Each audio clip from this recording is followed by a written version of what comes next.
Today we are connecting with my friend Kevin Connor. Kevin is a trusted leader who blends ministry principles with business wisdom. He is the Finance and Operations Director for the OKAG. We are riding in a Toyota Hybrid. The Hybrid runs on both gas and electric. Kevin runs on both kingdom principles and practical strategies. The Hybrid is efficient, steady, and forward-moving, just like Kevin. Let's slow down and catch up. Let's do some drive time.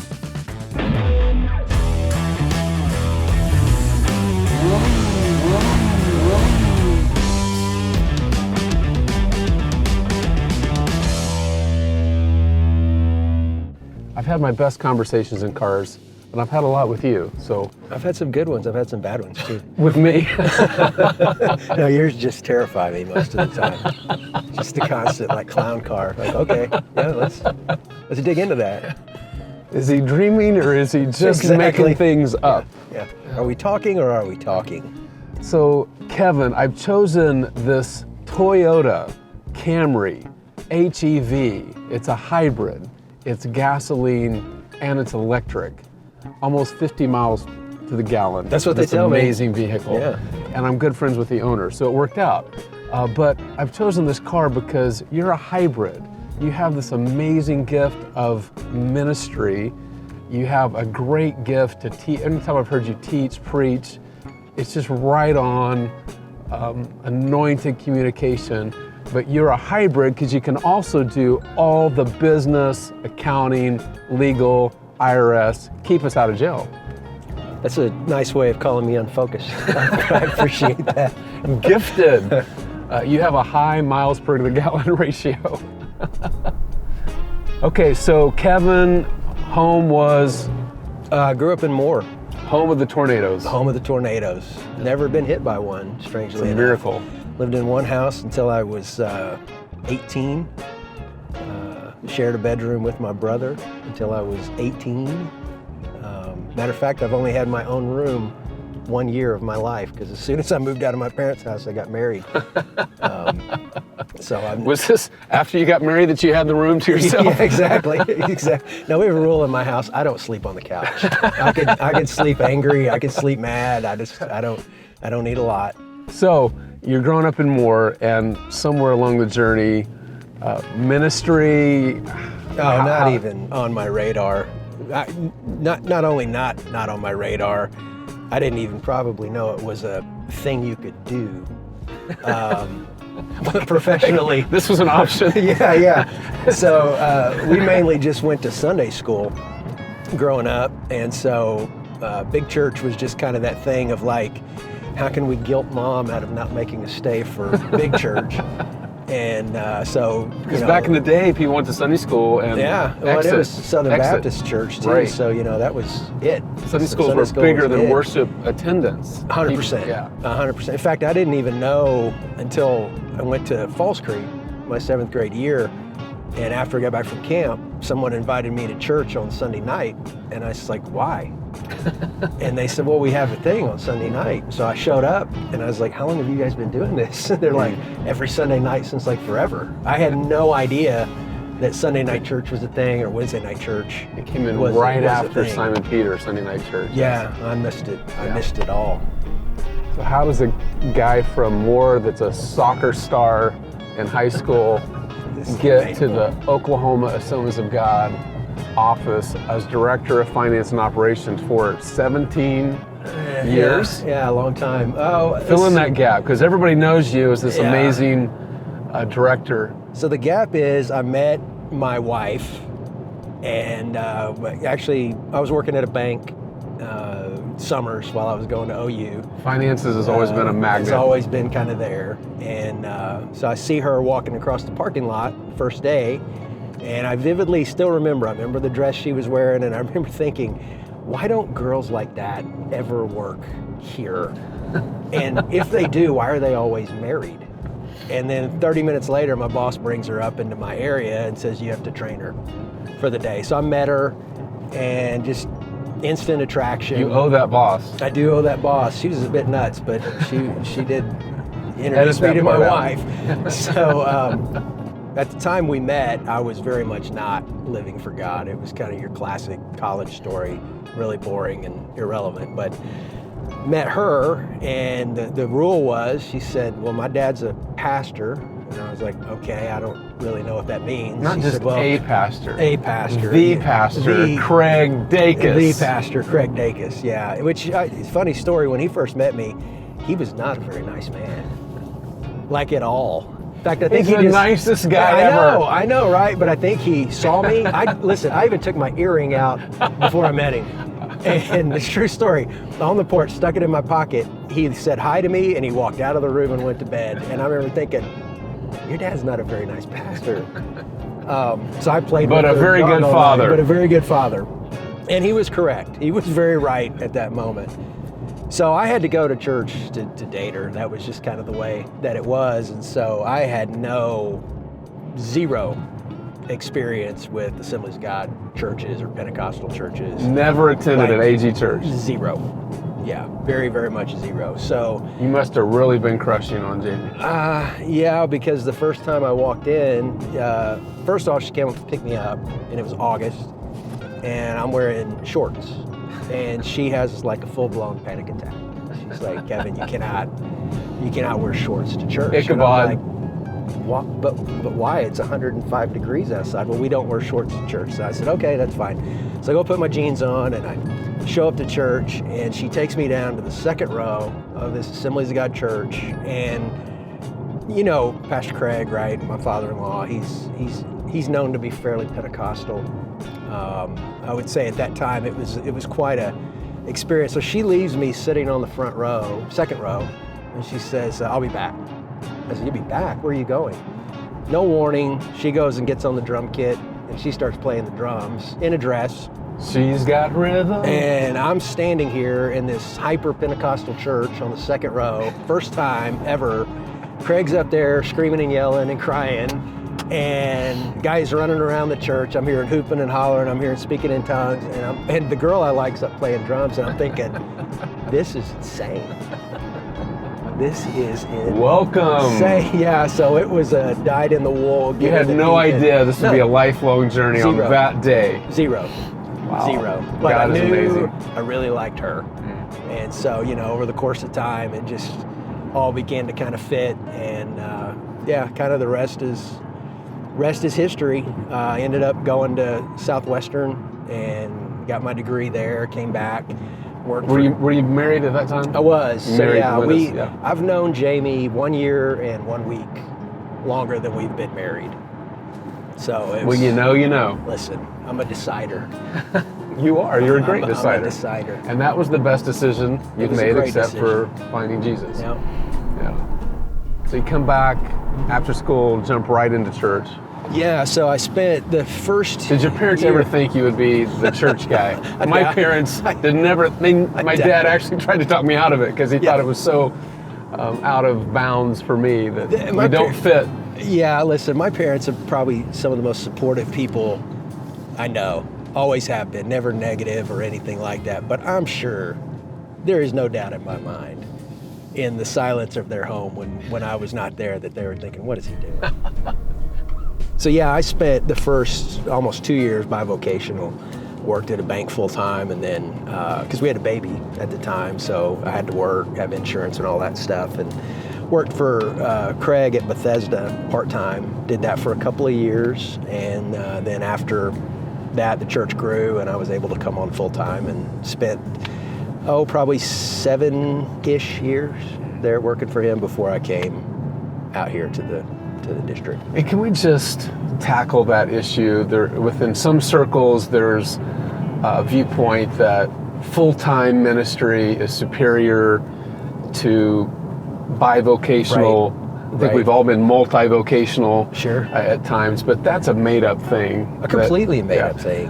The Apostle Paul, full-time, made tent, sometimes multi-vocational. Well, I can honestly say I had more relationships with unbelievers, real legitimate conversations in ministry at that bank over that 2-year period, because they knew what I did. Exactly. They obviously had a lot of questions, and so in those interactions, when I went to church full-time, you're basically working around Christians all the time, or people pretending to be Christians all the time. Correct. So working in the bank, you just got people as they were, and And it took, I'll be honest with you though, it probably took me about 6 months to get over the fact that I was bivocational. Really? Yeah, I really, you know, you don't want to go to college and work 2 jobs, right? Of course. And I'm thinking, well, this is what God's called me to do. I need to be doing it. But once I kind of just accepted what it was and saw it for the good that it was honestly some of the most productive times and greatest times, you know, I've had. So my respect for bivocational folks is, honestly, it's off the charts. It's not a JV or a less than, even though in your brain you can kind of, you can wallow in that. You can do that. But and in my perspective now, it's actually multivocational superior. There's going to be crowns in heaven for 100%. People that have shepherded and pastored and been evangelists on the workplace at the same time. So then you get an infamous call from our hero, our mutual hero, Pastor Cargill. I did. Who's a great scout at talent, and he identifies you. And what was that like to get the call? Honestly, it was a little weird. I remember standing in my kitchen, and I kind of find out over time this was just sort of his first line, but the first thing out of his mouth was, he said, "Hi Kevin, this is Frank Cargill. Don't worry, you're not in trouble." And I was like, okay, well, haven't got caught yet. Just playing. So yeah, out of the blue, completely out of the blue, not anything that was even remotely on my radar. And to be honest, caught you off guard? Very off guard. Not in what I felt like God had in store for me and Jamie and my family at all. But you know, over time, so I kind of thought it would be a transition period, you know, a handful of years, because I've never really been a job hopper or I don't keep a resume on file and that kind of stuff. Right? I'm glad to hear this. I'm glad to discover this. It's just like, what's the point, right? I'm not looking. And so I figured it'd be a little short-term thing and transition and something would happen, and you know, here it is 18-something years later, and it's evolved quite a bit, but it's where I feel like I'm supposed to be, and really love it.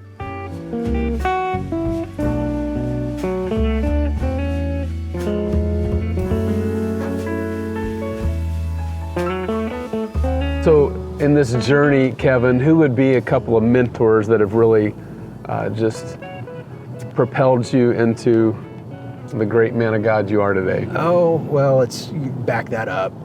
Maybe step that down a bit. I don't want to call myself a great man of anything. I would. But you know, my dad, I would say, he's in my head all the time, but in a good way. You know, he very strong dad growing up, and so I would say a lot of what runs through my head on a daily basis in a very practical way is him and my mom. And then you know, a spiritual level, I would say Craig Dacus has been incredibly instrumental. You know, we're very different people, but we have a tremendous relationship. And the thing about him is he just is who he is, and he's the same playing golf. He's the same yesterday, today, and forever. Yeah. You know what you're going to get. Yeah. He's fun, energetic, funny, very spiritual, and always in tune with the Holy Spirit. He'll just have a word. Yeah. Does he do that? He just has a word. And oh, he's got a word for me. Yeah, he's had plenty of words for me through the years. But no, he's been great. And then, you know, Pastor Cargill was great. I worked with him for a very, very long time, and he was instrumental in really probably this phase of my life professionally. Yes. And, you know, big help to us personally as well. So he's one of a kind. Yeah. So how important would you say, you know, talking to church leaders today and hearing the story of your journey, how important is to have sound systems and financial principles in ministry, evangelism, pastoring, church work? It's everything to me, beyond your prayer life and your leadership and your spiritual journey. I think as a leader in a church, lead pastor, even if it's associate pastor, executive pastor, youth pastor, whatever, so much of what you do is in the administrative side. You know, very, very little of the job is on stage. It's, you know, a handful of hours a week. And it's absolutely critical. That's a key piece of so having that time to study, that's multiple hours a week behind the scenes. But at the end of the day, you can't always preach yourself out of a bad administrative hole. And you don't want to spend all your time doing it, but you need somebody, whether it's a board, staff member, somebody that has got their eye on things that don't matter until they matter. And I think that's a big part of it. A lot of people just think, well, the things like this don't matter. The insurance is not that big a deal. It's just expensive. Or the background checks, or, I mean, you just go down the list of things that nobody wants to deal with. None of those matter. Your bylaws don't matter until they matter. That's correct. And when they matter, it's too late. Yeah. And so I think, it's, and I didn't recognize that before I started doing this. It's kind of important, but in the end, you can get yourself into a hole you can't preach yourself out of. And so true. Whether it's financially or whatever, and you can be as moral and godly as the day is long, but if you don't handle the money or the business side right, it can really hamstring the reputation of your church in the long run. Yeah, it's so good. Yeah.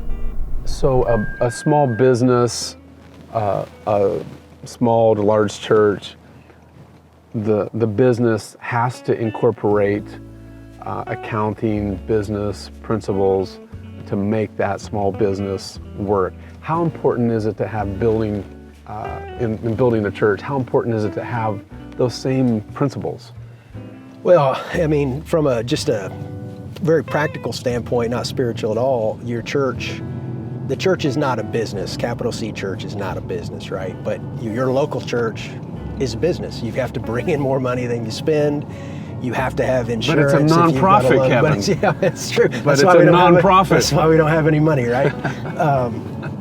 So much of the operation of the church is business. And again, you go to build a building, you're going to need to get a loan. You go to get a loan, and they're going to expect you to have financial statements in place and all that kind of stuff in place. So it's, from a very practical standpoint for me, I used to always just kind of sort of joke about it, but kind of serious. It's like, somebody came to me and said, hey, I feel called into ministry. What do I need to do? I'm like, go get a business degree and let me hook you up with some people that can teach you how to teach and study the Bible. That is probably not great advice, and it's probably not the best advice, but it's very practical advice. But I think it's just that important that I do too. You're not going to accidentally get it right. You're going to have to do it on purpose. You're not going to accidentally get the business principles right. No, never. You're not, because they're not fun. They're not fun. Nobody wants to learn this stuff, or not getting caught should not be an excuse for doing something in a way that doesn't have integrity. So good, Kevin. So good. And so you've said some basic guidelines. Don't spend more than you bring in. Right. That's fair. Is that fair? That's fair. Don't bring more. Yeah.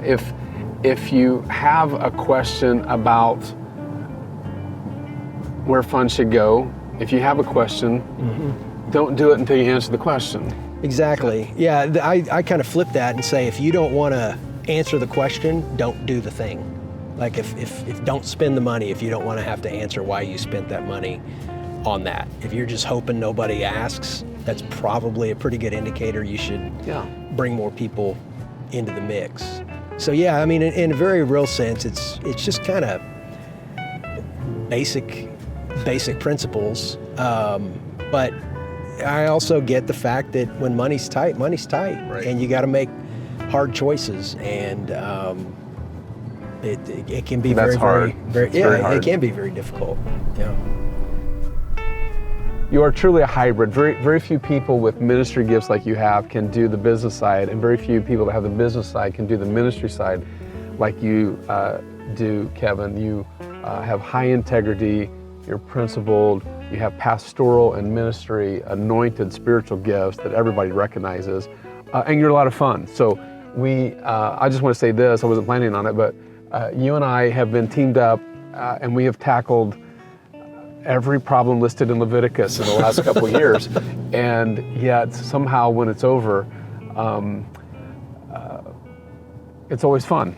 It's always it's enduring for a moment and challenging, but then afterwards, you never lose that joyful spirit, Kevin. I appreciate it about you. The Lord is no respecter of persons. You are no respecter of signs. I'm a sign guy. If there's a sign that says do not enter, I'm not going in. It's just, I want to respect the sign. There's probably a Kevin there that put the sign up that doesn't want you going through. I have been so many places with you where you just go through signs like they're not even there. And it's stunning to me how that works out for you in the end, because it shouldn't work. It doesn't there always should be work a reason. But every time I've been with you, it works. So it's a tremendous thing. I love it. Well, this is why you and I make a great team. That's true. Kevin and I are better together, and this has been super fun. We're super thankful for you, and we know God has great things ahead. And let's go and share Jesus' love with the least, last, and lost of Oklahoma. Amen. Love you, brother. Thanks for the drive time. You bet.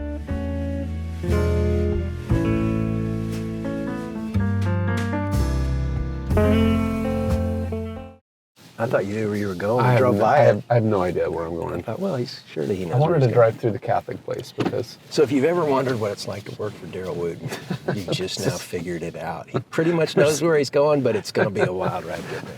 There's usually a couple of U-turns. Yeah. Reach your hands toward the camera.